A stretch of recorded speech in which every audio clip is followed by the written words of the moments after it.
Marseille, 1956. Early winter is approaching, and your small heating oil company is preparing deliveries for dozens of apartment buildings across the city. The contracts are signed.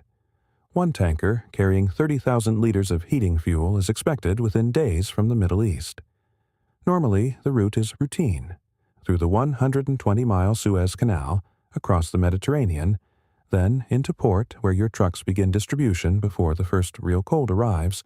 The system feels dependable, oil flows, radiators warm, life continues. Then the canal closes. Fighting erupts around the Suez corridor, and every tanker approaching that narrow passage suddenly faces the same choice: sail south around the Cape of Good Hope, adding nearly 6,000 miles to the journey. Weeks appear inside the supply chain almost overnight. Deliveries slip, freight costs surge, but the first signal isn't on a shipping chart. It's inside apartment buildings. Radiators warm more slowly. Deliveries are postponed. In some buildings, caretakers begin limiting heating hours. Not because fuel has run out, but because no one knows exactly when the next tanker will arrive. Nothing happened to the oil fields. Wells kept pumping. But the corridor that moved that oil had quietly vanished. Energy systems survive on flow. Today, about 12% of global trade and 7 to 10% of global oil shipments still pass through corridors like this. The system looks vast, but its circulation runs through very small arteries. What happened in Marseille wasn't just a delayed shipment. It was a signal. Modern energy systems depend on something most people never see: a handful of narrow corridors that allow enormous volumes of fuel to move continuously across the planet. Oil fields can keep producing. Refineries can keep operating. But if the routes connecting them slow down, the system begins tightening in ways that are difficult to see at first. The hidden hinge isn't production, it's transport time. Oil supply chains behave like circulation. Tankers load crude, travel thousands of miles, unload, then turn around and repeat the cycle. As long as that rotation stays fast, the system looks stable. Markets see steady supply. Cities receive fuel on schedule. Households rarely notice the machinery behind it.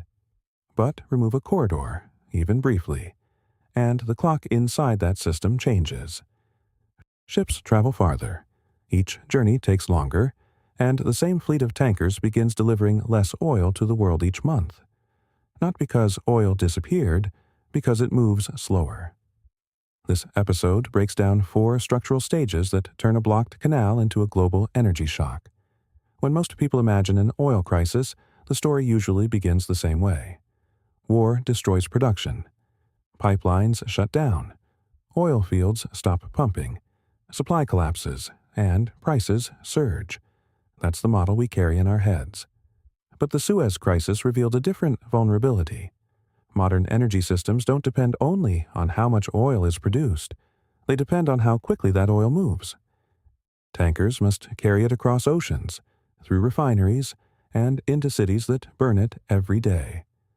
As long as that movement stays fast, the system appears stable. But when routes suddenly lengthen, the shift begins quietly. One tanker arrives later than scheduled. Another shipment takes a longer path. Delivery timetables begin drifting. During the 1956 Suez closure, dozens of tankers were forced to reroute around Africa, adding roughly 6,000 miles to the journey. A round trip that once took weeks now stretched significantly longer, and the same ships completed fewer deliveries that year. At first, it looked like a shipping inconvenience. Then the delays compounded. Fuel depots received shipments later. Inventories tightened. Markets reacted to uncertainty, not because oil vanished, but because fewer barrels were arriving when expected. The oil didn't disappear. The flow did. And in a system built on constant movement, slowing that flow can feel almost identical to losing the supply itself. Under normal conditions, the global oil system appears remarkably stable. Every day, hundreds of tankers move through a handful of narrow passages: the Suez Canal, the Strait of Hormuz, the Bab el-Mandeb, carrying fuel from producing regions to refineries and cities thousands of miles away. These corridors compress geography. They shorten voyages by weeks and allow the global fleet of tankers to circulate quickly between supply and demand. As long as that circulation remains fast, the system feels abundant. Ships arrive on schedule. Refineries operate without interruption. Fuel stations rarely run dry. Most people never notice the infrastructure making that stability possible. But that stability rests on something surprisingly fragile. A small number of corridors. If even one of them suddenly disappears, the system doesn't collapse overnight. Oil fields continue pumping, tankers keep moving, but the geometry of the system changes. Distances expand, shipping cycles slow, and a network that once moved energy efficiently across oceans begins tightening, quietly, almost invisibly, long before the consequences appear in prices or headlines. To understand why this matters, you have to look at the system's hidden clock. Oil doesn't simply move from one place to another. It moves in cycles. A tanker loads crude, sails to its destination, unloads, then returns to repeat the journey again and again. Each ship is part of a rotating supply chain that keeps energy flowing into cities every day. As long as that rotation stays fast, supply feels abundant. But when routes suddenly expand, the clock slows down. A voyage that once crossed the Suez Canal now stretches around the Cape of Good Hope, adding nearly 6,000 miles to the journey. The tanker still arrives.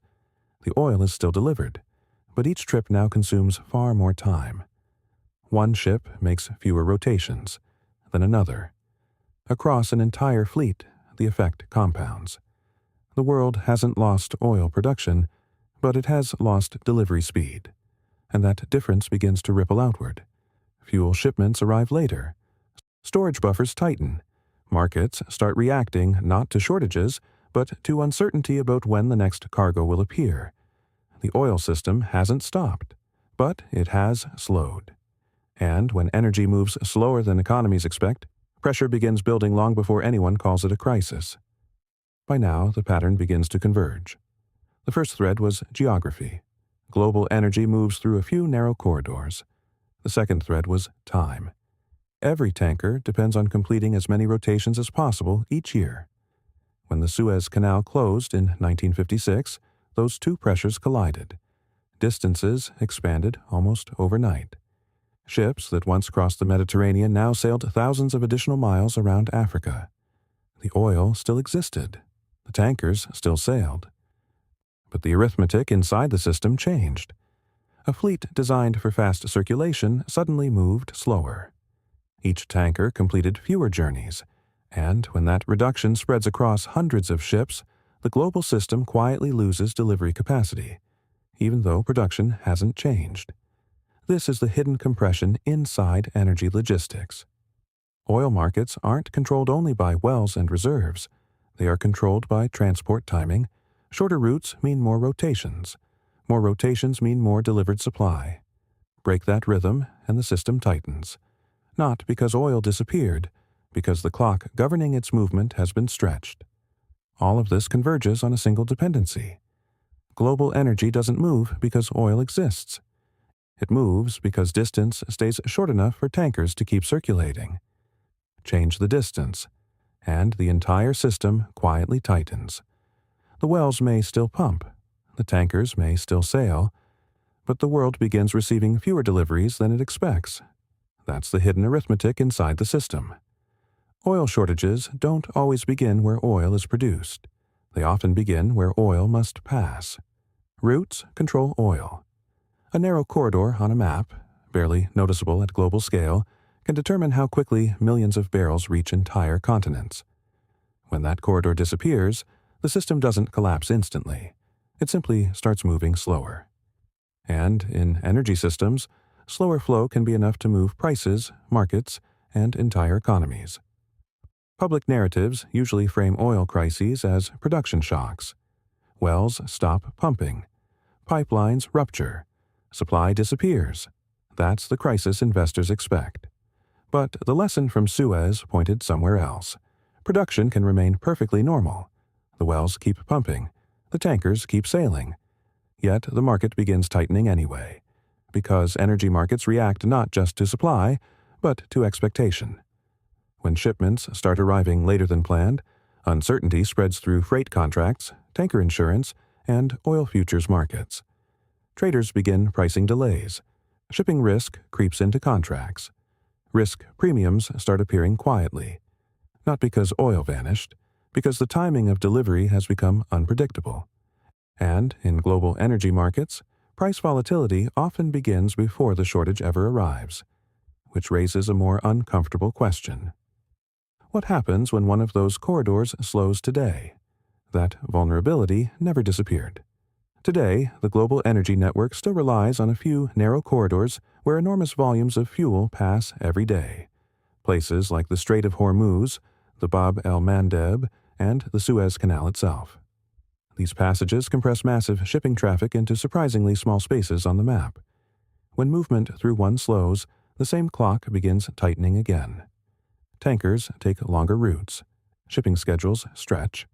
Deliveries arrive later than markets expected. And once that timing uncertainty spreads, the reaction rarely stays in shipping lanes. It moves outward, into prices, contracts, and the global economy that quietly depends on those corridors remaining open. This is the structural pattern the Suez Crisis revealed. A repeatable sequence that turns a narrow corridor into a global energy shock. Stage 1. Route disruption.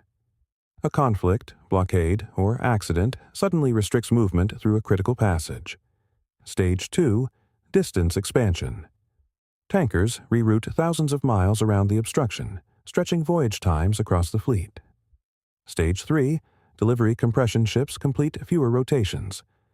The world receives fewer cargoes each month, even though production hasn't changed.